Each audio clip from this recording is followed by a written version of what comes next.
ఇవాళ వీడియో తీయడం మర్చిపోయానండి. వీడియో తర్వాత మళ్ళీ చేసినప్పుడు పెడతాను. ఇది వంకాయ, బంగాళదుంప, టమాటో ముద్దకూర ఉంటాం కదండి, అది యాక్చువల్గా చాలా సింపుల్ అయిపోతుంది. మనం ఏం చేయాలంటే నూనె పెట్టాలండి. నూనె పెట్టి అందులో మనం మొత్తం మినప్పప్పు కొంచెం అంటే కొంచెం జీలకర్ర వేసుకోవాలి పోపు. సో అందులో అల్లం వెల్లుల్లిపాయ పేస్ట్ కూడా వేసుకోవాలండి. ఉల్లిపాయ ఫ్లేవర్ నేను అల్లం వెల్లుల్లిపాయ పేస్ట్ చేశానని ఉల్లిపాయ వేయలేదు నేను ఇంకా. సో మీకు అల్లం వెల్లుల్లి పేస్ట్ చేసుకోకపోతే పోపులో మనం ఉల్లిపాయలు వేసి వేయించుకోవచ్చండి, ఏదైనా మీ ఇష్టం అది. సో అల్లం వెల్లుల్లి పచ్చిమిరపకాయ పేస్ట్ చేసుకున్నాం కదా, అది వేగాక అందులో టమాటా ముక్కలు, బంగాళదుంప ముక్కలు, నెక్స్ట్ వంకాయ ముక్కలు అండి నీట్గా క్యూబ్స్ కింద కట్ చేసుకోవాలి.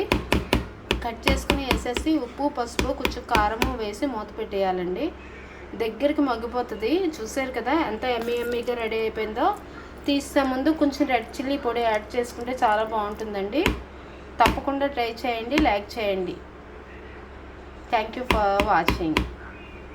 చూసారు కదా ఎమ్మీ వంకాయ ముద్దకూర రెడీ. Thank you.